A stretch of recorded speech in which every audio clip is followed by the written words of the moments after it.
Mahigit 4 na dekada matapos ang pagdedeklara ng batas militar, sariwa pa rin sa ilang Pilipinong naging biktima nito ang kanilang mapait na sinapit.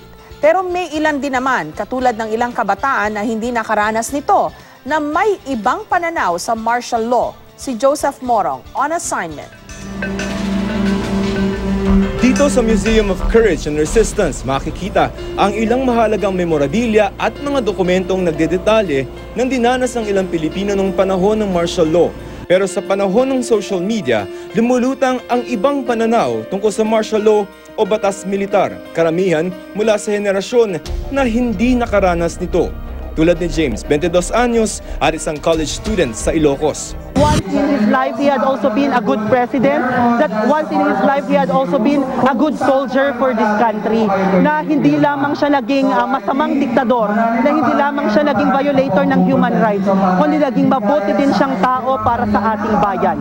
Pero may ilan ding sa kabila ng karanasan sa martial law, naniniwalang naging maayos ang bunga ng batas militar tulad ng 61 anyos na negosyanteng si Josie. Kaya yung mga kwento-kwento nila na gano'n, parang sabi ko, totoo ba yun? Kasi ako, 3 beses yata ako ng curfew. Noong nga dalaga ako, pero wala naman nangyari. Pero panawagan ng mga naging biktima noon ng pang-aabuso, balikan ang kanilang mga kwento. Si Hilda Narciso, dinampot noon ng militar at makailang beses pa umanong ginahasa. Ang kanyang kwento, inihag na niya sa iba't ibang media outfits kabilang na New York Times.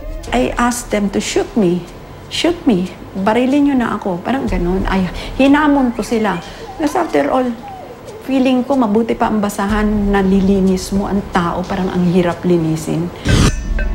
Si Felix Dalisay naman na isang student leader noon, dinukot at pinagmalupitan din daw ng militar. Dahil sa paulit-ulit na pananakit sa kanya, naapektuhan na ang kanyang pandinig. Ipitan ka ng bala rito, ng 45, didiin na ng malalim, baka hindi maganda ang sagot mo sa mga tanong nila, nandiyan may karate chop ka rito. Ang kanilang kwento, di naiiba sa mahigit 75,000 naging biktima ng human rights violation. Dekada-dekada man ang lumipas, bit-bit pa rin daw nila ang pait ng nakalipas. Kapag pala ikaw ay na-torture at ikaw ay nabuhay, paglabas mo sa kulungan, yung mga dati mong kaibigan, iiwasan ka na. Kasi kapag nabuhay ka, ibig sabihin, nagturo ka. Sinubukan naming hinga ng panayam ang pamilya Marcos pero hindi sila nagpaunlak. Kamakailan, sinagot ni Ilocos Norte Governor Amy Marcos ang mga batikos ng mga kritiko ng kanyang ama. Sana anuman ang kasalanan ng aking ama, sapagkat hindi naman niya kailanman sinabi na siya ay hindi tao lamang na nagkakamali at nagkakasala. Sana sa kabila nito, mahanap na rin nila ang kapatawaran. Ayon sa Human Rights Claims Board, kasalukuyan nilang pinoproseso ang danyos na hinihingi ng nasa mahigit 75,000 biktimang nabubuhay pa at mga kaanak ng mga nasawi. Nakasaad sa Republic Act No. 10766 o Human Rights Victims Reparation and Recognition Act, 10 bilyong piso ang nakalaan para sa kanila na kukunin mula sa Swiss accounts ng mga Marcos. Iba pa ito sa naipanalo ng nasa 9,000 nagkaso laban kay Marcos sa Hawaii noong 1994. 2,000 claimants naman mula sa class suit na ito ang delisted na.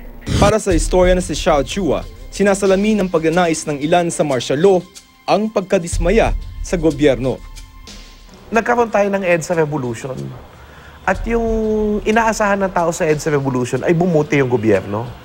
Ang problema, no, bagamat mayroong mga pagkakamali si Pangulong Marcos, no, at may plunder na nangyari at may human rights violation na nangyari, ang tanong, ito ba'y natigil? Isang payapa at ligtas na komunidad ang hangad ng lahat. Pero sa pagnanais ng pagbabago, huwag din sanang baliwalain ang mga aral ng nakaraan. Ako si Joseph Morong at ito ang aking assignment.